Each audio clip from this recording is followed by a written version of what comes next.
Welcome to a very creative afternoon and an Authors at Google talk. My name is Frederick. Please join me in welcoming David and Tom Kelley. They've just published recently a book about creative confidence, unleashing the creative potential within us all. And I actually had the pleasure of having lunch with Tom and David. And David asked me, I think the second question, so what are we going to do here? Googlers are already very creative, so let us come back to that question later on. So Tom, you published various books around innovation, The Art of Innovation, The 10 Phases of Innovation, best-selling books. So what motivated you to really publish this book around creative confidence now? Sure.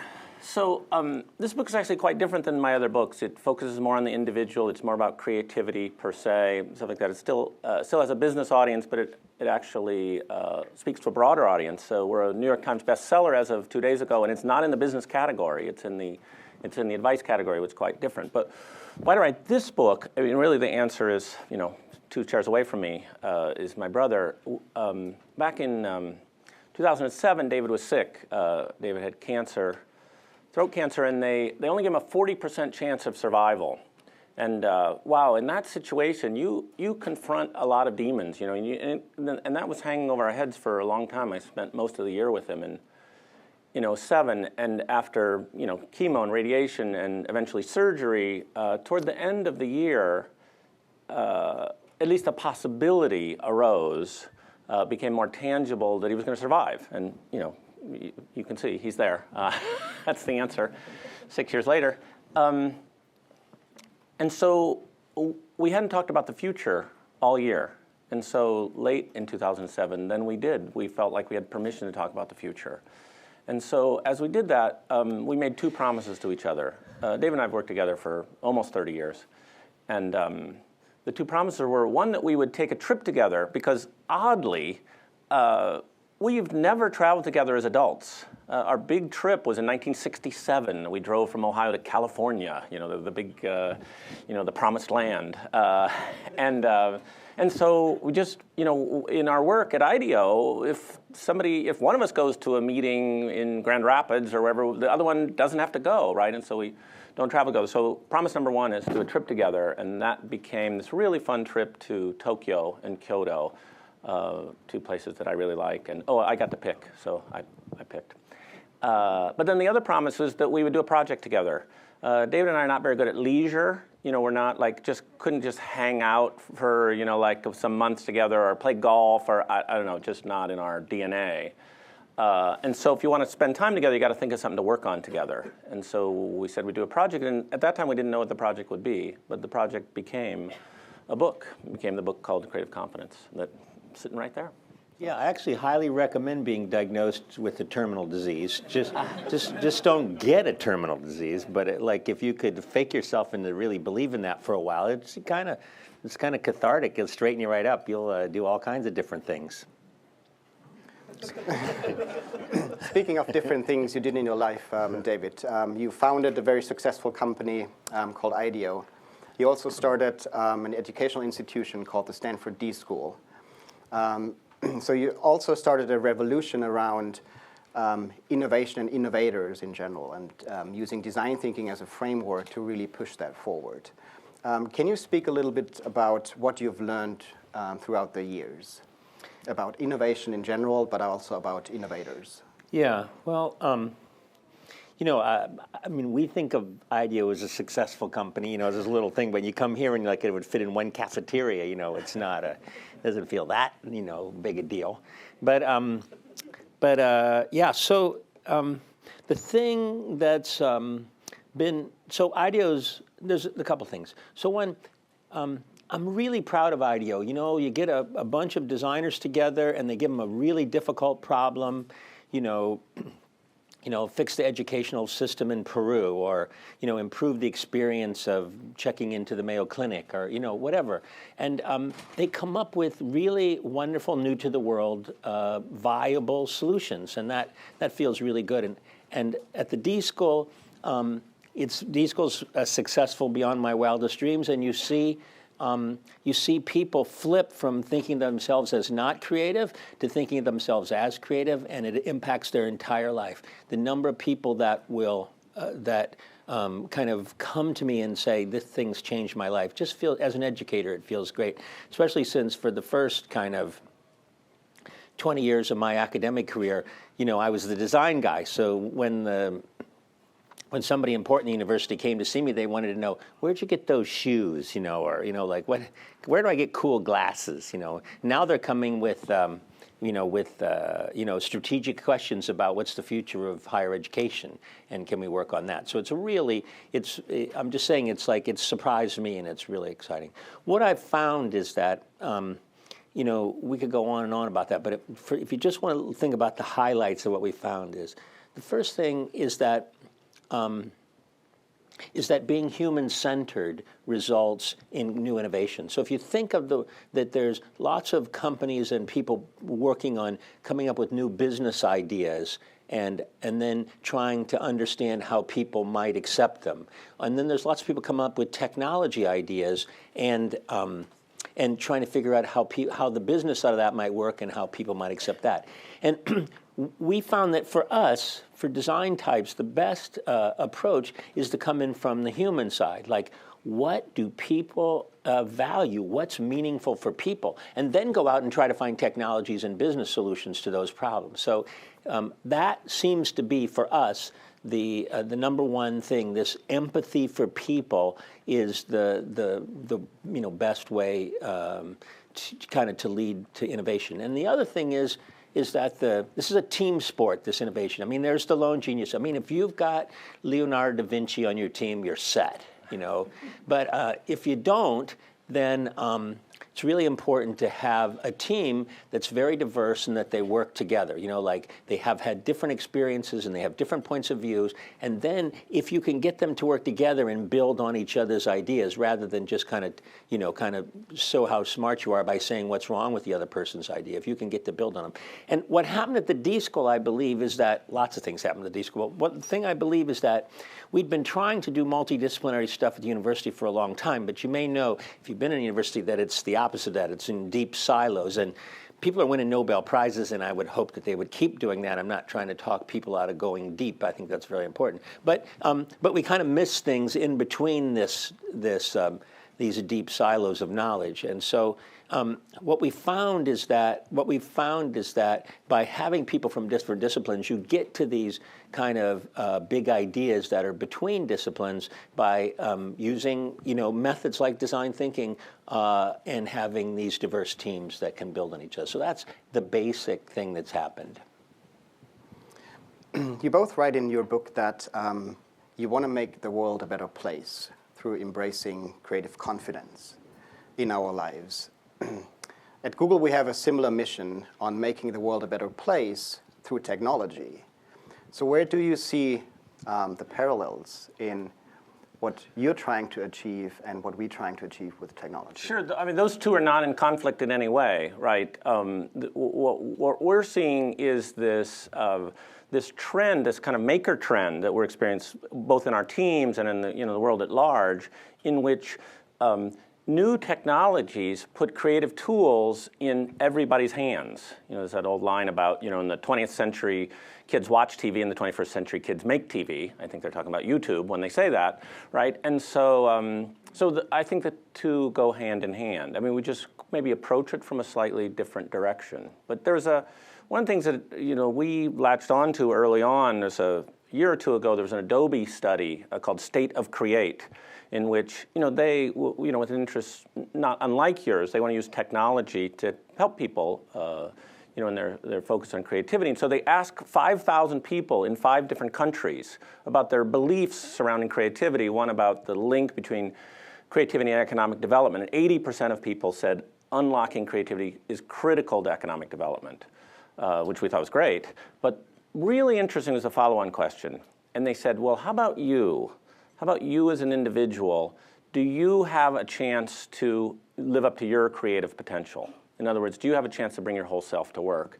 And across the world, only 25% of people said yes to that, right? And so we think it's a worthy goal. I mean, it's a worthy question for us and for you of how might we unlock the creativity of the other 75%, right? And so you might approach that question from a slightly different direction than us, but I think we're both quite interested in how to change the world in that way.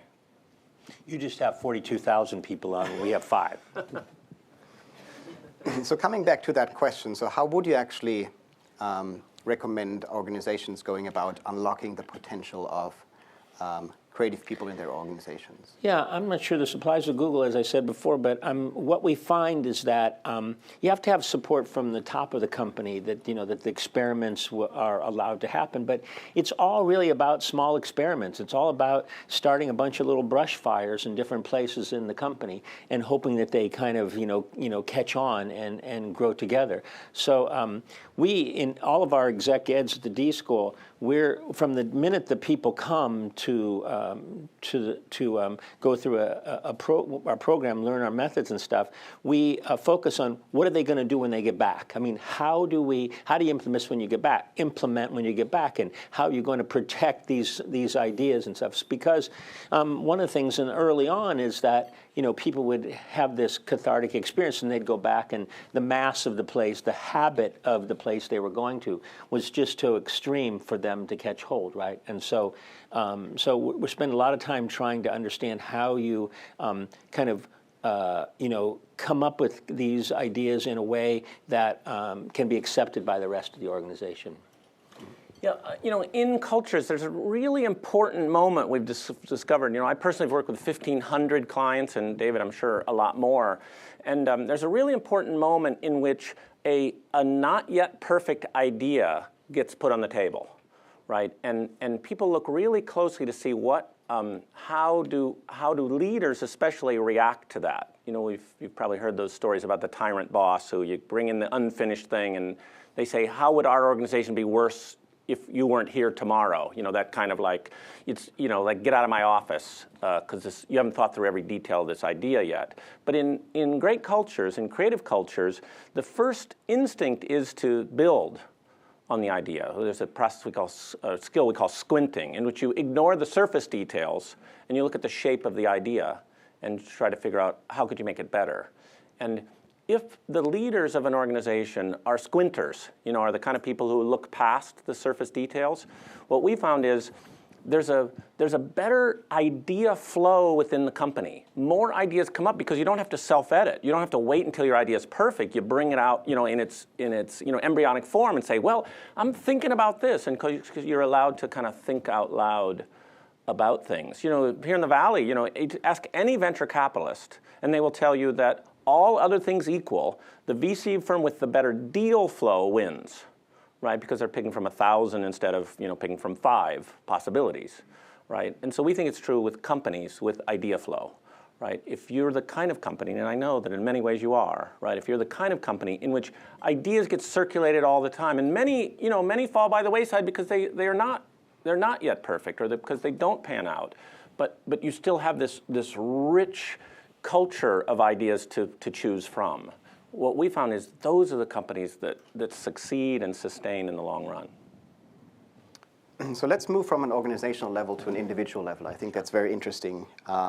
So what prevents actually people from having those creative breakthroughs? So is there like a routine, especially like maybe you have a personal routine you want to share about David, or David wants to share about Tom, like how you actually train a creative muscle, if that's even possible. So some people do meditation and they go work out. So what are you doing? Well, again, I don't know about Google, that it makes sense now, but Google. But what's really going on in these people that aren't confident in their creative ability is something happened to them when they were kids and they opted out of thinking of themselves as creative. They think of themselves only as analytical, which is fine. We're not saying don't be analytical. We're saying being creative as well. And so what happens is they develop this fear of kind of owning an idea. Like you don't want to be the person who came up with that idea, because then as it goes through the company, as it goes, and if it doesn't work, then you're labeled with that idea. So there's that kind of fear of being judged, and so like all these, I mean, whatever it is, I mean, I don't understand Google's culture, but whatever it is, there's fears that can be alleviated by this process we call guided mastery. Some of you may have seen my TED Talk. I talked about this guy that I really kind of got to enjoy at Stanford. His name is Albert Bandura. If you're a psychology major, you know who Albert Bandura is. He's like the most cited psychologist in the world, and living. And he, Freud probably has more citations somewhere, and he, when I met him, he was talking about this kind of curing phobias.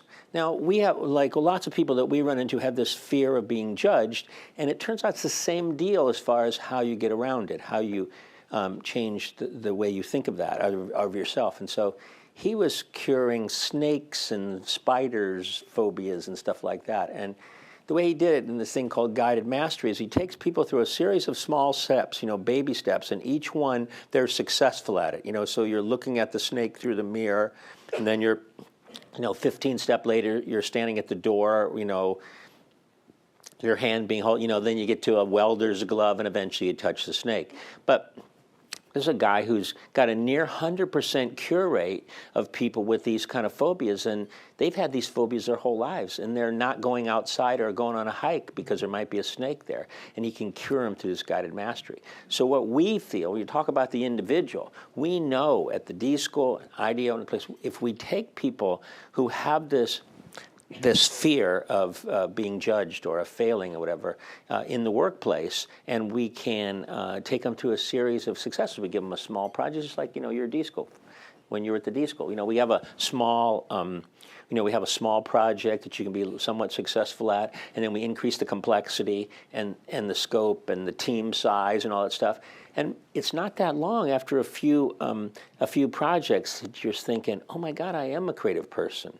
So for the book, we interviewed 100 people, most of them from the D.school, and just talking about their extraordinary transformation by gaining this feeling in their bodies of being creative, and so it's pretty amazing to watch how this can be transformative to the individual. You spoke a little bit about this beginner's mind or child's mind, and you quoted, I think, a lot of times about that you should really embrace that in everything you're doing. So what would you actually recommend for parents then? Because I saw that in your book you also dedicate your book to your parents. What would you recommend, that's the first question for you, for parents, what they should do with their kids? But secondly, how did your parents influence you throughout your lives? Sure. For parents, and this parenting thing is hard, as you've probably noticed. Those kids don't come with instruction sets. It's really, it's sometimes hard to know, is this where I'm supposed to be firm? Is this where I'm supposed to be laissez-faire? Whatever.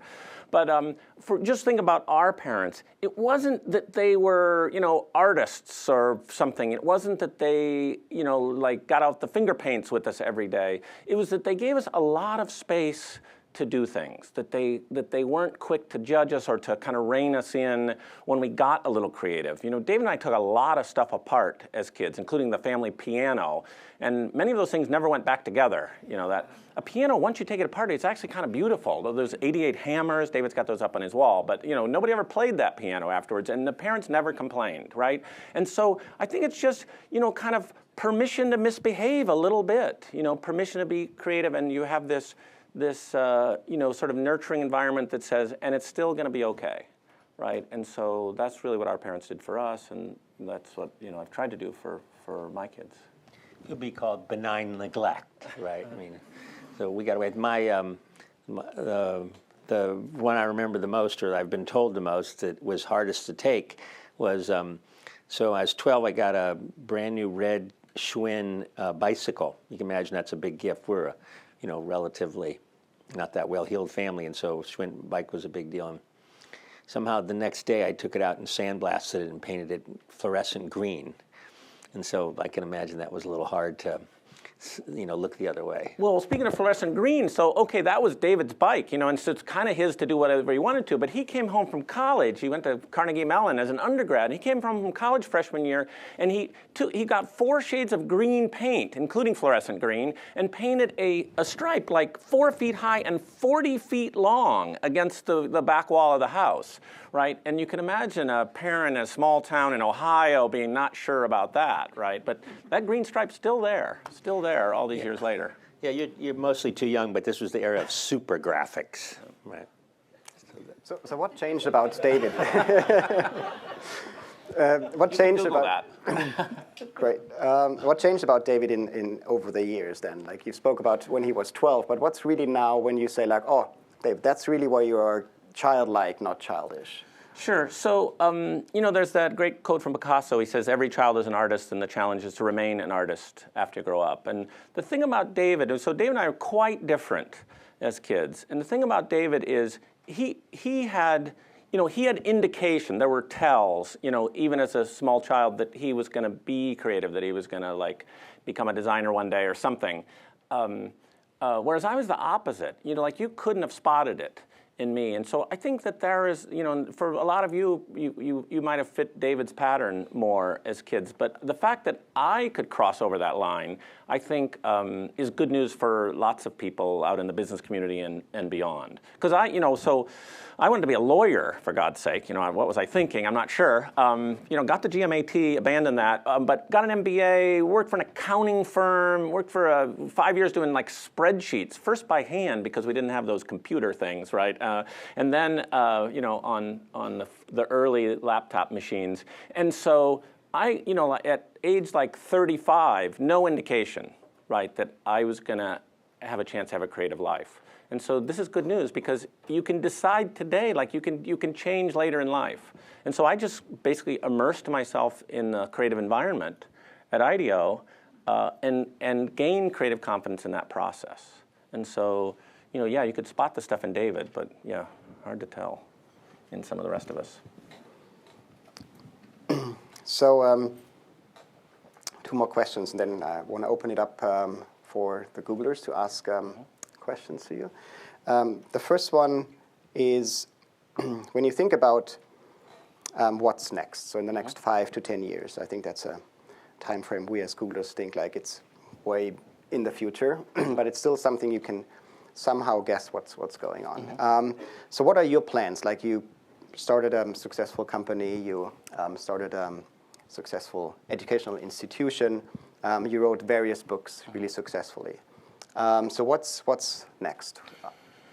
I bet David's got his own answer. But for me, it is this. So this book is out and it's done, and books are so hard. I'm not sure I'm doing another one. But the idea is out in the world now. But I feel like it's got a pretty long run. This idea of creative confidence, that dealing with the 75%. And so I've been working on innovations. The products, the services, the digital experiences for 30 years, and I was thinking in the next decade or so that I would focus more, or at least as much, on innovators, on inspiring individuals, especially early in their careers because they have so much promise coming up. Individuals to get in touch with their creative confidence so they can make a bigger impact on the world and have more fun at work. We did those 100 interviews, and it is so much fun to be around those people who've gained creative confidence. Basically, around the 4th grade, a lot of them, and it happens for kids a lot. They decided they weren't creative, and their world gets smaller when they make that decision. They kind of opt out of stuff. And then everybody we interviewed, everybody, and we didn't, it wasn't a random sampling of the universe. We sought them out. But all 100 of the people we interviewed had decided at some point that they were creative, right? And wow, just the look in their eyes of they're fun to be around. And in the process, it's stuff that doesn't even limited by creativity. They're taking on bigger challenges. They're more resilient in the face of obstacles. They're more perseverance. They're just cool. They're just fun to be around. Yeah. So for me, it's about scaling this thing. So you know, how do you have some really interesting challenges scaling? It seems like scaling keeps coming up as the problem everywhere. And for us, even if I just look at Stanford, the university would like every student to have that as a trait, that they're confident in their creative ability, that Stanford is known as a place where the kids have that confidence, and they use that tool all the time. Just that alone, you know, how do you know the D-schools, I don't know how many, there's a few thousand students that go through D-school maybe a year, but how do you get to a large percentage of university? And it's the same way with the relationships we have with other outside universities and stuff. And also my main focus is in, as a kind of a sector thing, is K-12 education. And so we're doing things like in Peru, we're trying to understand how to change all of Peru's educational system because it's particularly bad. And then, you know, okay, how does that apply to the U.S.? Because the U.S. thing, we've been working in K-12 for a while. We're making, as I thought about the brush fire problem, we got a few brush fires going, but nothing's that big a deal. And so, you know, trying to scale by seeing what we can do as different experiments, and then how you scale them. And so, you know, we're making progress. I mean, it's good. There's lots of good news out there. But I don't think we've found that kind of, you know, kind of cleverness about what makes something really scale, especially in K-12. So Googlers in general, I think, are really passionate about working on big, audacious goals. So what would be one big, audacious goal or problem for you which a lot of people should actually work on in the next 3 or 4 years? Well, I don't know if you know them. I've been going to TED for 20 years or so, and the biggest, the most watched TED talk is Ken Robinson's about, and in that he said that he thought creativity in schools, creativity was as important as literacy, right? We're a long way from believing that, but so I really think that through you know, through technology and through doing things like project-based learning and stuff, I think that's the audacious goal, to really, you know, have people own. I mean, there's plenty other, but from my perspective, or from our perspective, how can you get this kind of again, same thing as Stanford? How do you get creative confidence into as many kids as you possibly can be? Just because when we do succeed, you just see how it's transformative. And for me, I would say, you know, the big goal would be cracking the code on behavior change. You know, so much of what we do, all of our social innovation work, and even our work in healthcare and things like that, we're trying to change behavior of the constituents that matter to us. They're not always customers even. And that's really hard. People cling to their old patterns even when their old patterns aren't the best for them, right? And so, for example, did a work with water in developing countries. We're in India, trying to get people to drink the safe water, the filtered water, the water that won't make them sick. But they've been drinking that other water for generations. And so the old way to do that, the attempted behavior change approach to that, is you send a social worker into the village, and they talk about the germ theory of disease, you know, fascinating stuff, right? And they're explaining why you shouldn't really drink that water from the well, at least untreated. You should, you know, get this other water, which is not free, right? And we're talking about families for whom any new expense means trading off something else, right? They're living very close to the earth, right? And so they'll be there really, you know, with their best interests at heart, trying to convince this community to go for the safe water, and then someone will raise their hand, and apparently it happens a fair amount. Someone will raise their hand and says something like, well, you know, my mother gave me water from that well. You're not saying my mom is wrong, are you? And if you're that social worker in that little village in India and that question comes up, I would urge you to just leave immediately, right? There's no beating that question, right? You're not going to change behavior in that village that day, right? And so what we do, you know, because we're very conscious, we're hiring behavioral economists, we're very interested in this behavior change. What we do is we show up in the village with our own generator, because you can't trust the power supply, and a projector and a white sheet that, you know, becomes our screen. And during the day we hand out pamphlets, and then we start with singing and dancing, because if you advertise germ theory of disease, not everybody shows up, right? And so singing and dancing, we've got a crowd, and then with the crowd assembled, and it's pretty much the whole village, because what else is going on that night, right? There's not, they're not watching reruns of anything because there's no TVs, right?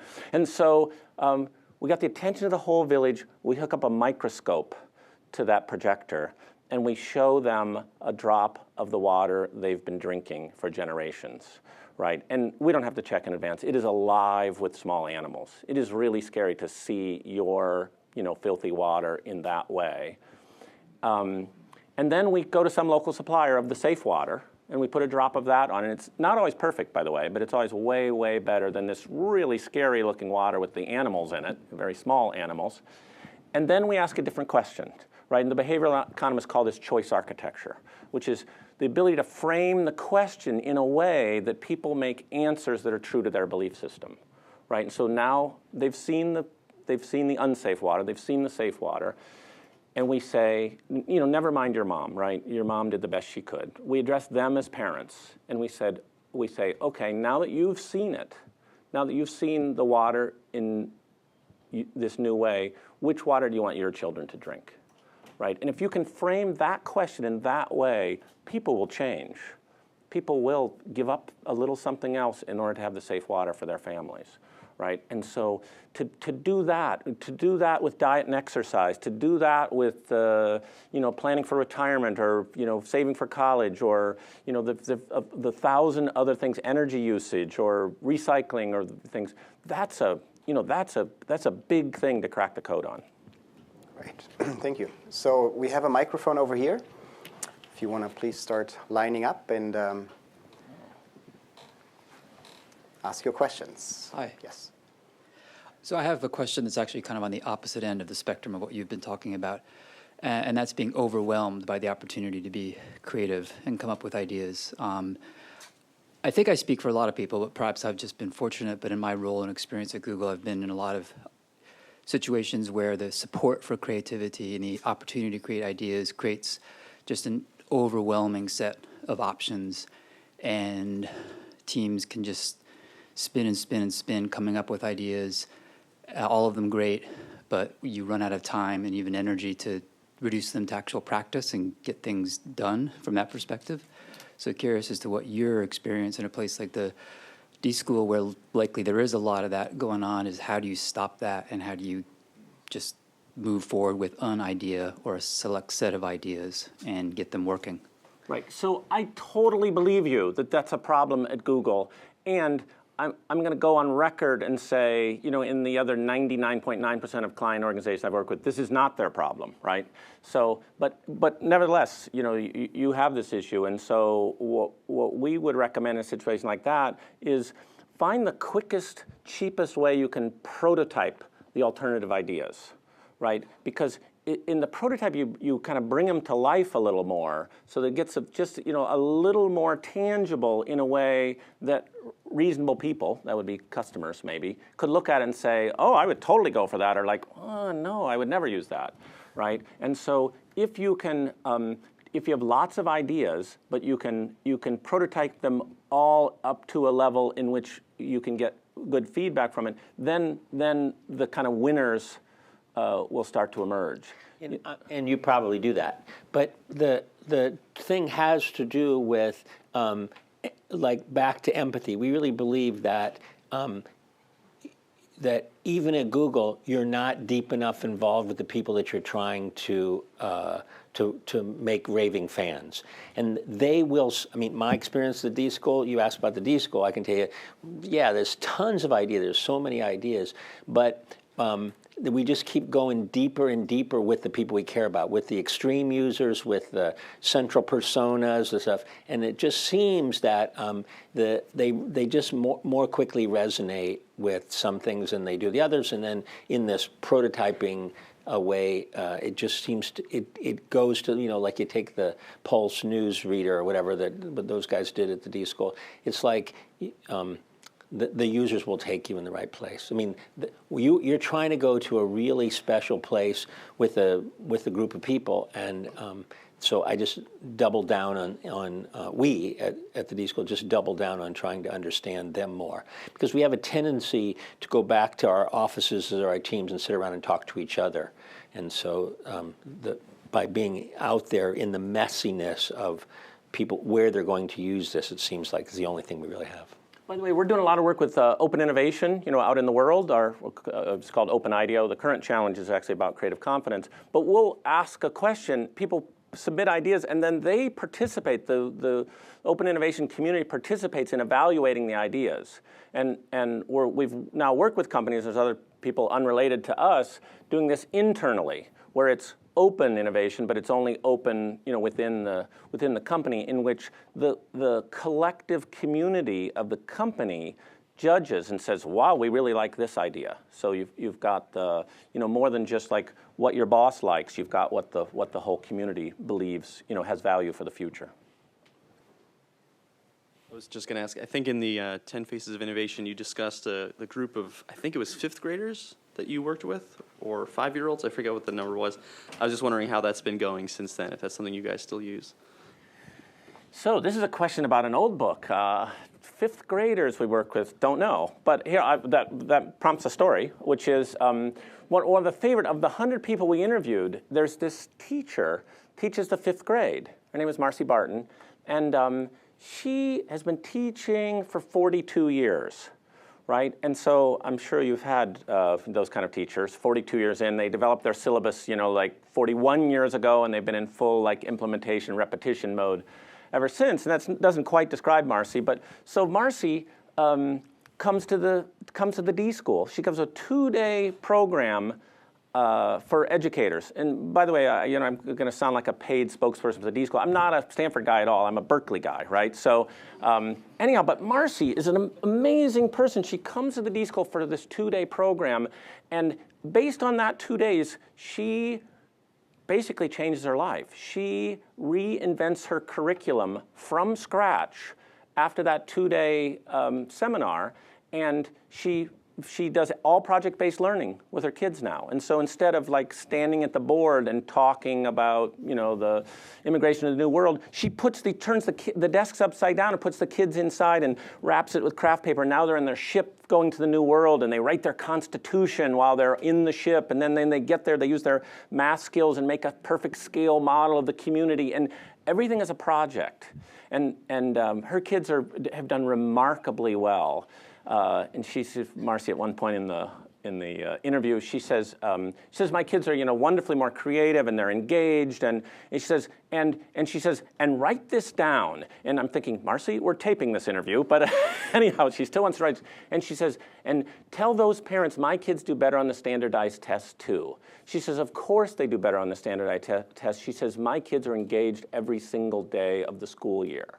Right, and so Marcy says, in the interview, this design thinking stuff, she picked up at the D.school, she says, this is the cornerstone of my career and my life, right? And so that's Marcy's story, but it's so ridiculously unbelievable that David and I had to take 3 steps back and think, okay, how are we going to explain this to anybody? So here's our theory. The theory, there's an old saying, sometimes attributed to Plutarch, but there's another possible source where someone once said that education is not the filling of a vessel, it's the lighting of a fire, right? Which is not entirely true, because, like in the airline magazine, when it says you can learn Mandarin in 5 days, that is bull. You cannot learn Mandarin in 5 days, and here's why: because it's the filling of a vessel. It's vocabulary, it's grammar, it's tonality, it's really, really hard, right? But with Marcy at the D.school, she didn't fill any vessels, she lit a fire. Right? She had almost everything she needed, and just had this one more spark that set it all off. And so, anyhow, my favorite 5th grade teacher in the world now, even though she's somebody we met fairly recently. Yeah, I'll talk to 5-year-olds, because he didn't know if it was 5 or 5th grade, so he did 5th grade. I'll talk to 5-year-olds. So one of the things we really found out that was really interesting is that teachers never have time to give the same problem. Even if they're project-based learning, they don't have time to give the same problem over again.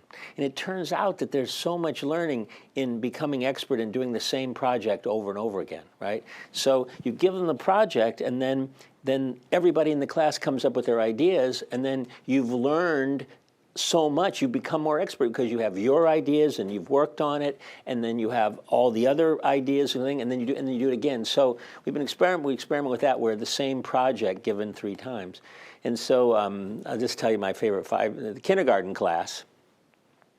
And the problem we give them is redesigning your bedroom, right, for the girls. Anyway, so everybody comes back, and they come back and they got their little models, and they're made out of pipe cleaners and pieces of cardboard and stuff. I'll make a long story short. This one little girl, has the design. They said, "What's this?" And she says, "Well, here's it." So we had them do need finding and all this stuff. And she'd gone out, and her bedroom had a place for the family car to pull next to her bed, because her need was, when we come home late at night and I'm asleep, Dad has to carry me all the way from the garage into the bed. So in her design, the door of the car opens, she had a little thing, and she rolls out right out of the car into the bed, right? Anyway, so then we do another round, and by the end, every kid, that's the killer app, right? Every kid's thing has a place for the car to park next to their particular bed. Great. More questions? Yes. Was there any difference when you did the survey across the different countries, or the survey you had mentioned, in terms of culturally, whether the U.S. or any one country is really behind or really ahead, and what the driver may have been? Sure, you got to look at the whole survey, because when you look at I was interested in the overall response. When you look at the individual country responses, it's fascinating, because basically every country thinks that they're the most creative country in the world, right? Though no one else thinks they are. But the exception to that is Japan. Everybody thinks that Japan is creative except Japanese people. And so there's just this weird kind of asymmetry to the belief systems from country to country. And so, but that gets at this very central theme in our book, which is that creative competence is the combination of, the natural ability to come up with breakthrough ideas and the courage to act on them. And so I've spent a ton of my life in Japan. I think it's a tremendously creative country. And sometimes in modern Japan, people don't have the courage to stand up and say, this is a good idea, right? They feel like they have to self-edit. They can't express their creativity. And so I think huge opportunity there. But yeah, country by country, it's quite interesting to see how they see themselves so differently than other countries see them.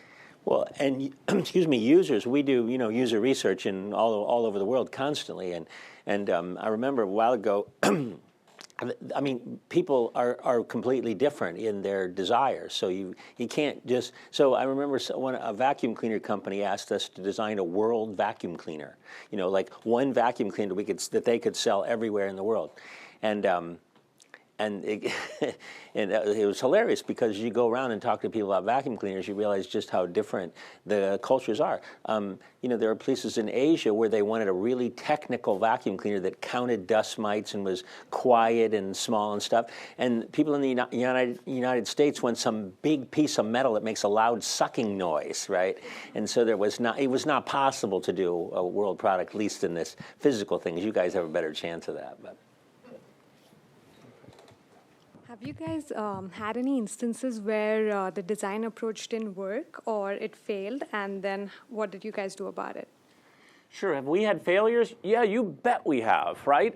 This is the essence of our approach, is if you're not failing, wow, you're just not taking any risks. It's like, I want to learn to ski, but I never want to fall down, right? Good luck with that, right? And so, lots of failures along the way. We were just doing a social innovation project in Ghana that had to do with let's just call it sanitation issues, so as not to turn off the whole crowd. But anyhow, the sanitation issues, public sanitation issues, and we had this idea that we put up signs all over the community, and that we would draw maps of where the big issues were by having people call in and say, over there's a problem over there, and so we put these signs up all over the community, call in, and we got 0 phone calls. In fact, it wasn't, the phone rang, but nobody was ever there. And it's like, what the heck? How are we going to get data this way, right? And then, it just, we were outsiders. We didn't fully understand. We hadn't done all the design research we needed to understand the community we were working in. And it turns out, I guess this is true in many parts of Africa, an incoming phone call on your cell phone is free. An outgoing phone call is the one you pay for, right? So nobody's going to pay for a phone call to tell you about sanitation issues. And so there is this practice, very common in that part of the world, called flashing. And flashing is when you call someone just enough to make their phone ring and record your caller ID number, and then you hang up. And if they want to talk to you, in other words, if they want to pay for the phone call, then they'll call you back. And so we went and changed all the signs all over and said, don't call this number, flash this number. And then we got all kinds of data, right? But, shame on us for not having figured, could have printed those signs once instead of twice, right? But, we were naive, just as that, outsider in the Indian village, right, didn't, fully understand all the things that were making that, those family decisions. We didn't understand the local community enough to get it right the first time. Let me go on record as saying IDEO doesn't fail at the end very often. In the beginning, it's a technique. At the end, we well, there was that whole phase called pen-based computers. Many of you too young to remember, but we and all of our clients failed in that phase. Like, nobody wanted those things. One of my favorite discussions about failure is about one of my buddies named John Cassidy. John Cassidy is a wonderful guy. He teaches at the D.school now, but he started a company called Klutz Press. Klutz Press, these books that you see in toy stores with stuff in. Well, his first project was called Juggling for the Complete Klutz. And it's a long story, and he thought he was in the juggling business, and he never came out with a book for 5 more years, but then he figured he was in the book business, and he's done very well. But he was in the juggling business when he started. Anyway, in that book, I got this book. I didn't know Cass at the time, but seemed like a good idea. Juggling. I could impress the girls at parties or something if I could juggle, and so I would to do that. Well, the whole book, the whole first half of the book, is about failing, about dropping the ball on the floor, like. Totally, it's called The Drop. He does nothing in this book but desensitize you to the ball dropping on the floor. There's lots of ways to do that, but the ball hitting the floor is just not a big deal. It's not something that your brain is trying to prevent because it's so normal. And so then when that happens, it's incredibly easy to learn how to juggle because, it's just not that mechanically difficult. But what's happening is your brain's constantly worried about or trying to keep you from dropping the ball on the ground. And so it's a great example of how you can get over that kind of fear of, that you might make a mistake, and then you can accomplish things that seem, particularly difficult. A great microculture in the world that has got the right attitude about failure is the gaming culture. I mean, you think about gaming, it's about failure. I tell a story in the book about my son, Sean, who Christmas Day, a few years back, got the Tony Hawk skateboarding game. And those of you who have played it may know it's got a skateboard inside. It's got a full-size skateboard that you stand on and it controls the game, and he's there in front of 3 generations of Kelleys, right, trying out his new game, and on screen, his avatar, his character on screen is smashed into the wall like a couple of 100 times, and unlike some other video games, he's also physically falling off of the skateboard and like nearly breaking the glass, coffee table and stuff like that, and I'm sitting there watching him for like half an hour, and it suddenly occurs to me, this is amazing, right? I mean, he's got the whole family watching him fail time after time after time, and he's not the tiniest bit embarrassed, right? So how is it that in the gaming culture, you have this, what Jane McGonigal calls urgent optimism. It's like, okay, that failed, better try again. As opposed to in real life where you say, oh, that failed, I'm marked for life, right? And so if we could have a little bit more of the gaming culture, the best parts of the gaming culture out here in the physical world, that would be a good thing. Great. I think that's a great note to end on, to encourage everybody over the weekend, at least try a game. Fail a couple of times, even if it's juggling. We have books which David and Tom might sign in the back for a special price. And thanks everybody for coming, and have a great weekend.